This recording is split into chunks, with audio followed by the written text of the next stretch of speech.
Salam sehat, jumpa lagi di channel Tanya Dokter Baran. Kali ini kita akan membahas tentang dilema penanganan wasir. Kita tahu penanganan wasir sejak tahun 50 sampai sekarang gold standarnya atau standar emasnya adalah operasi eksisi hemoroidektomi. Artinya bahwa angka kekambuhan tindakan penanganan wasir yang kecil adalah eksisi hemoroidektomi atau operasi wasir konvensional. Yang kita tahu ada yang open, terbuka, dan tertutup. Yang terbuka kita sebut teknik Milligan-Morgan, sedangkan yang tertutup adalah teknik Ferguson. Tetapi yang menjadi dilema adalah walaupun eksisi hemoroidektomi ini menjadi standar emas atau gold standard dari tindakan penanganan wasir, kita tahu satu isunya adalah nyeri pasca operasi, di mana operasi hemoroidektomi kita kenal sebagai operasi dengan nyeri pasca operasi yang sangat-sangat nyeri. Bahkan ada orang menyebut seperti ngempit setelika panas gitu ya, untuk menggambarkan betapa nyerinya.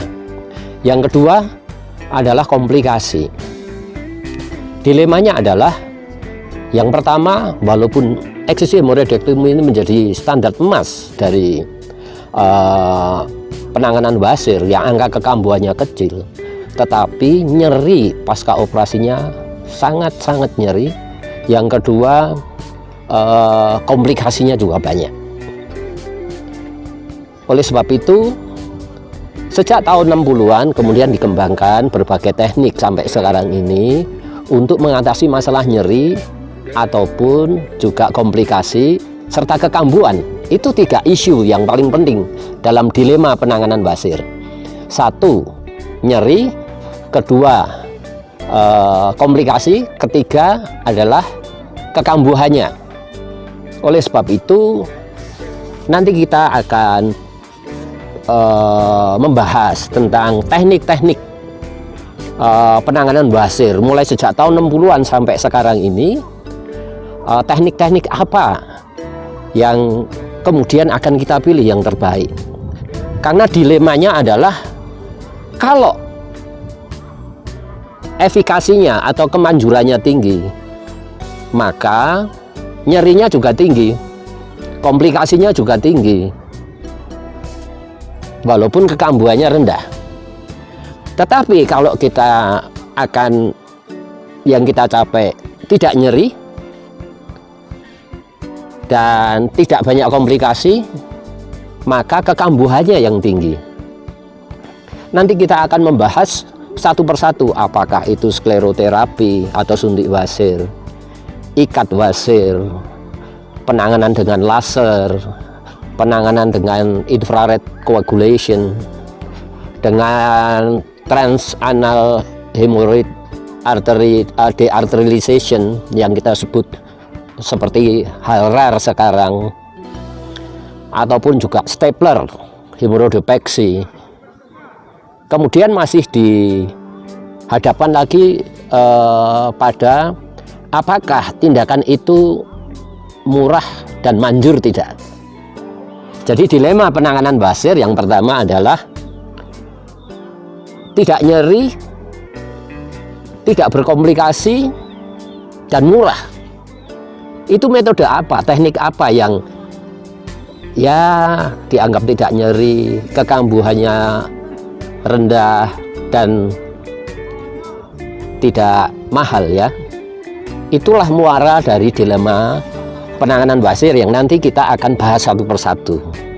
Video kali ini hanya sebagai pengantar saja, pengantar tentang dilema penanganan wasir, yaitu angka kekambuhan rendah dihadapkan dengan nyeri pasca operasi, komplikasi, dan dari sisi cost efektif atau tidak, dari sisi pembiayaannya.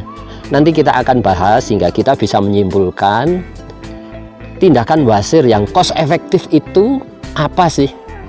Kalau kita tahu ada banyak modalitas, Tetapi saya sebagai dokter bedah, saya hanya membahas yang menjadi bidang saya. Yang tidak menjadi bidang saya seperti penanganan basir dengan ramuan, penanganan basir dengan pijat refleksi, penanganan basir dengan salep dari tanaman ini, tanaman itu, penanganan basir dengan batu dan yang lain-lain, atau apa saja yang disebut penanganan alternatif. Saya tidak akan membahasnya karena saya sebagai dokter bertanggung jawab menjelaskan bahwa apa yang saya utarakan adalah berdasarkan evidence base, berdasarkan penelitian yang ada buktinya, bukan secara empiris. Oh, nenek moyang kita dulu ngerjain itu. Bukannya tidak ada efeknya. Pada video yang lalu kan kita sudah membahas mengenai ramuan herbal apa itu ada manfaatnya. Ya, dilihatlah video-video saya sebelumnya. Tetapi saya akan membatasi diri di bidang yang saya tahu, yaitu di bidang bedah ya. Karena saya seorang dokter bedah, maka saya akan menjelaskan yang sesuai bidang saya sebagai dokter, dan secara etis ilmiah saya akan menjelaskan modalitas atau cara-cara terapi yang dianut di seluruh dunia yang ada penelitian berdasarkan bukti. Kira-kira itu, ini pendahuluan tentang dilema penanganan basir dari zaman tahun 60-an sampai sekarang. Sehingga nanti pada akhir pembahasan ini kita akan bisa melihat penanganan basir yang cost efektif, yang efikasinya tinggi, minim komplikasi, dan kekambuhannya sangat rendah, akan sulit dicapai. Tetapi kita akan mencari keseimbangan atau apa ya istilahnya, irisan antara efikasi atau kemanjurannya tinggi, tidak kekambuhannya rendah, tidak nyeri, dan murah. Itu yang akan kita cari, irisannya itu pada teknik apa.